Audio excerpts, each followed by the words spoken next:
दोस्तों आज के इस वीडियो में हम बात कर रहे हैं बायोलॉजी का एक काफी इंपॉर्टेंट लेक्चर है तंत्रिका तंत्र नर्वस सिस्टम। तो ये वाला लेक्चर हमारा मिसिंग भी था, काफी लोगों ने कमेंट में रिक्वेस्ट भी करी थी। तो फ्रेंड्स आज के इस वीडियो में अच्छे से हम समझेंगे इसको। साथ ही साथ दोस्तों लास्ट में मैंने एक काफी इंपॉर्टेंट टेस्ट भी इंक्लूड करा आपके लिए। इस टॉपिक से जो लास्ट ईयर एग्जाम्स में क्वेश्चन पूछे गए हैं वो सारे क्वेश्चन मैंने इस टेस्ट में इंक्लूड करे हैं, तो आप टेस्ट जरूर लगाइएगा, आपको काफी बेनिफिट मिलेगा। चलिए दोस्तों लेक्चर को स्टार्ट करते हैं। सबसे पहले हम बात करते हैं तंत्रिका तंत्र नर्वस सिस्टम होता क्या है। तो देखिए फ्रेंड्स, तंत्रिका कोशिकाओं मतलब न्यूरॉन से बना हुआ एक जाल, एक नेटवर्क होता है जो सोचने, समझने, याद रखने या किसी इंस्ट्रक्शन या मैसेज को शरीर के अन्य अंगों तक पहुंचाने का काम करता है। ठीक है, जैसा कि आप डायग्राम में देख पा रहे हैं। तंत्रिका तंत्र मतलब नर्वस सिस्टम बना किस चीज का होता है, तो ये बना होता है न्यूरॉन मतलब तंत्रिका कोशिकाओं से मिलकर बना होता है। ब्रेन, मस्तिष्क और स्पिनल कॉर्ड मतलब मेरुरज्जु, इनसे मिलकर बना होता है नर्वस सिस्टम। अब देखिए एक एक करके मैं आपको सभी के बारे में डिटेल से अच्छे से बताऊंगा। सबसे पहले हम बात करते हैं न्यूरॉन। यहाँ से भी एग्जाम में क्वेश्चंस देखने को मिलते हैं। तो तंत्रिका कोशिकाएं जो होती है वो क्या होती हैं? ये मस्तिष्क की एक आधारभूत यूनिट है, आधारभूत इकाई है। इसका काम क्या होता है? मस्तिष्क से सूचना का आदान प्रदान करना। तो काफी इंपॉर्टेंट है। इससे एग्जाम में क्वेश्चन ये पूछा जाता है कि तंत्रिका जो कोशिकाएं हैं वो मानव की सबसे बड़ी कोशिका होती हैं। तो ये आपको बिल्कुल ध्यान रखना है। तंत्रिका कोशिका मानव की सबसे बड़ी कोशिका होती है। लगभग इसकी लंबाई जो होती है वो 90 सेंटीमीटर होती है। तो ये एग्जाम में पॉइंट पूछा गया था। तो ये मैंने आपको बताया तंत्रिका कोशिकाएं क्या होती हैं, इनका काम क्या होता है। आगे बात करते हैं दोस्तों हम मस्तिष्क की। तो इसको हम अच्छे से डिटेल में समझेंगे, यहाँ से काफी क्वेश्चंस निकल कर आते हैं। तो बात करते हैं देखिए हम ब्रेन की। तो ब्रेन जो है हमारा वो 3 भागों में बटा होता है। एक होता है अग्र मस्तिष्क, इसमें हम 3 सेक्शन कवर करेंगे। प्रमस्तिष्क जिसे बोलते हैं सेरिब्रम, सेकेंड है थैलेमस और थर्ड है हाइपोथैलेमस। इन तीनों भाग को हम कवर करेंगे, यहाँ से काफी क्वेश्चंस पूछे जाते हैं। अब बात करते हैं मध्य मस्तिष्क की। तो उसमें दोस्तों हम डिस्कस करेंगे कार्पोरा क्वाड्रिजेमिना भाग, जो कि एग्जाम में ये भी काफी इंपॉर्टेंट है। ठीक है, पश्च मस्तिष्क की बात करते हैं तो उसमें 2 भाग काफी इंपॉर्टेंट है जिसको हमको ध्यान रखना है। सबसे पहला सेरिबेलम और दूसरा आता है मेडुला ऑब्लोंगेटा। तो ये दोनों चीज हम पश्चिम मस्तिष्क में डिस्कस करेंगे। और सबसे लास्ट में मैं आपको बताऊंगा स्पिनल कॉर्ड मतलब मेरुरज्जु के बारे में। तो ये मैंने आपको बताया ब्रेन के 3 भाग, जिसको हम अलग अलग सेक्शन में कवर करेंगे। तो फ्रेंड्स अग्र मस्तिष्क की बात करते हैं हम। तो देखिए उसमें सबसे पहले हम बात करते हैं सेरिब्रम की। सेरिब्रम को हिंदी में क्या बोलते हैं? प्रमस्तिष्क बोलते हैं। यह मस्तिष्क का सबसे बड़ा भाग होता है। कौन सा? सेरिब्रम। लगभग मस्तिष्क का 2/3 हिस्सा जो होता है वो क्या होता है? सेरिब्रम में होता है। काफी इंपॉर्टेंट होता है यह भाग। बुद्धि और चतुराई का केंद्र होता है कौन? सेरिब्रम। ये भी एग्जाम में पूछा गया क्वेश्चन है। सेरिब्रम जो मस्तिष्क का हिस्सा है ये काफी एक्टिविटी को कंट्रोल करता है, नियंत्रण करता है। देखिए कौन कौन सी?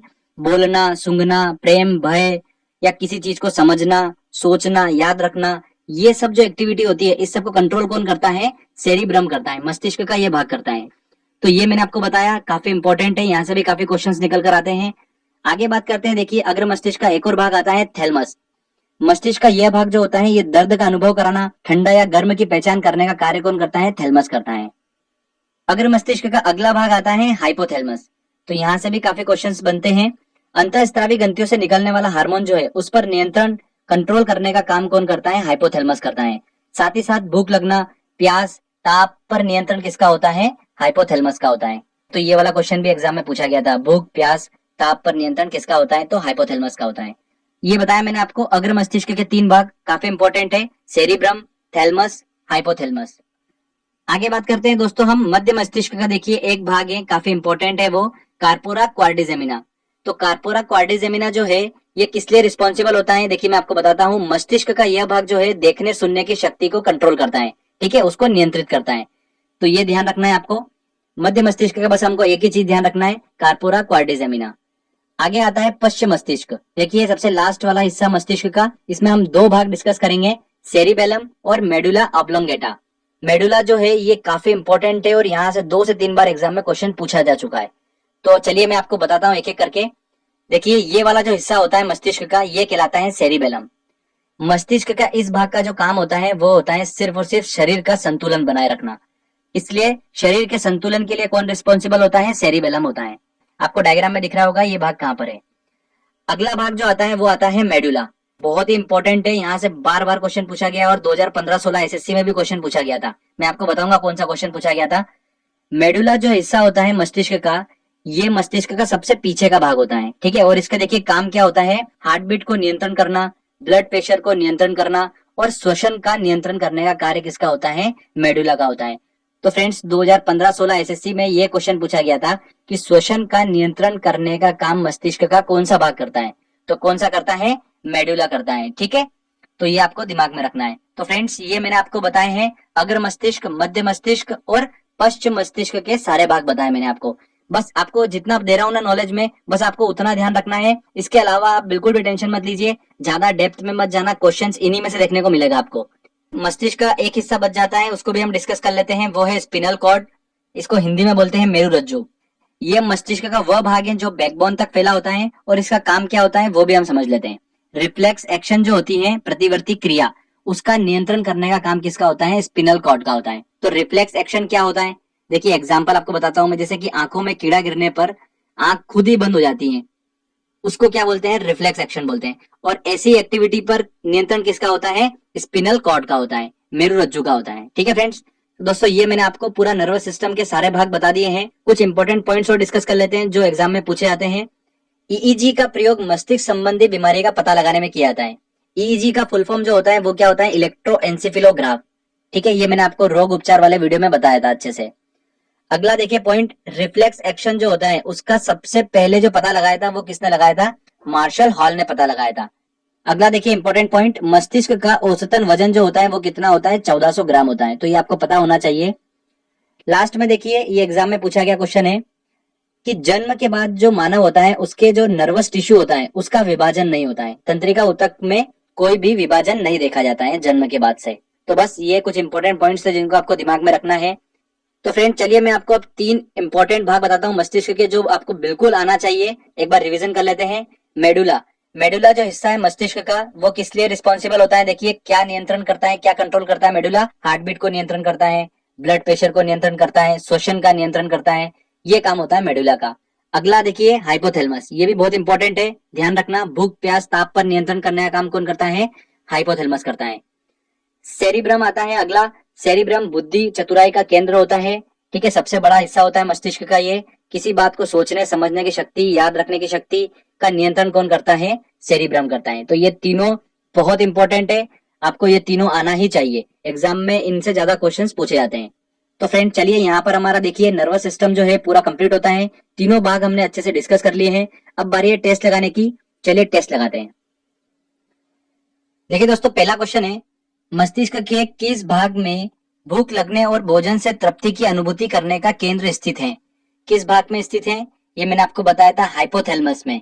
तो आंसर क्या होगा इसका, सी आंसर होगा। देखिए अगला, सेरेब्रम किससे संबंधित है, तो सेरेब्रम जो है ये मस्तिष्क का हिस्सा है और मस्तिष्क का सबसे बड़ा हिस्सा कौन सा है, सेरेब्रम ही है। मनुष्य के मस्तिष्क का सबसे बड़ा भाग है कौन सा है, सेरेब्रम, इसको हिंदी में क्या बोलते हैं, प्रमस्तिष्क बोलते हैं। तो सी आंसर इसका सही होगा। चलिए अगला क्वेश्चन लेते हैं, मानव शरीर की किन कोशिकाओं में सबसे कम पुनर्योजन शक्ति होती है, वो होती है मस्तिष्क की कोशिकाओं में। देखिए अगला क्वेश्चन, मानव मस्तिष्क का भार कितना होता है, तो मस्तिष्क का भार कितना होता है, औसतन 1400 ग्राम। प्रतिवर्ती क्रियाओं, रिफ्लेक्स एक्शन का नियंत्रण केंद्र कहां पर है, प्रतिवर्ती क्रियाओं को कौन नियंत्रित करता है, मेरुरज्जु स्पिनल कॉर्ड नियंत्रित करती है। अगला क्वेश्चन लेते हैं, न्यूरॉन क्या है, न्यूरॉन क्या है, तंत्रिका तंत्र की आधारभूत इकाई है। डी आंसर इसका बिल्कुल सही होगा। न्यूरॉन का काम क्या होता है, इंस्ट्रक्शन या मैसेज को शरीर के अन्य अंगों तक पहुंचाने का काम होता है और यह नर्वस सिस्टम की क्या है, आधारभूत इकाई है। श्वसन का नियंत्रण मस्तिष्क के किस भाग से किया जाता है, देखिए ये पिछली बार का क्वेश्चन है, श्वसन का नियंत्रण जो है वो मस्तिष्क के मेडुला भाग के द्वारा किया जाता है। तो आंसर क्या होगा इसका, बी आंसर। अगला है, जन्म के बाद मानव के किस ऊतक में कोई कोशिका विभाजन नहीं होता है, तो किसमें नहीं होता है, तंत्रिका ऊतक में, नर्वस टिश्यू में। आंसर क्या होगा इसका, बी आंसर। चलिए अगला क्वेश्चन लेते हैं, मानव शरीर में सबसे लंबी कोशिका कौन सी है, सबसे लंबी कोशिका कौन सी होती है, तंत्रिका कोशिका। डी आंसर सही होगा, लगभग 90 सेंटीमीटर लंबी होती है ये। अगला देखिए, बुद्धि का केंद्र स्थित है, बुद्धि का केंद्र कहां पर स्थित होता है, प्रमस्तिष्क में, सेरिब्रम में। ईईजी का प्रयोग किसकी गतिविधि दर्ज करने के लिए किया जाता है? तो ईईजी का प्रयोग मतलब इलेक्ट्रोएन्सेफेलोग्राफ का यूज किया जाता है मस्तिष्क की गतिविधि दर्ज करने के लिए। सी आंसर सही होगा। और ईसीजी का प्रयोग किया जाता है हृदय की गतिविधि को दर्ज करने के लिए। ठीक है, तो दोनों में कंफ्यूज मत होइएगा आप। तो फ्रेंड्स, यहाँ पर हमारा ये टेस्ट कंप्लीट होता है, छोटा सा ही टेस्ट है। और ये क्वेश्चन जो मैंने बताया आपको इस टॉपिक से लास्ट ईयर जो भी क्वेश्चन पूछे गए वो सारे मैंने इस टेस्ट में इंक्लूड करे थे। आपने अच्छे से सारे क्वेश्चन सॉल्व कर लिए होंगे।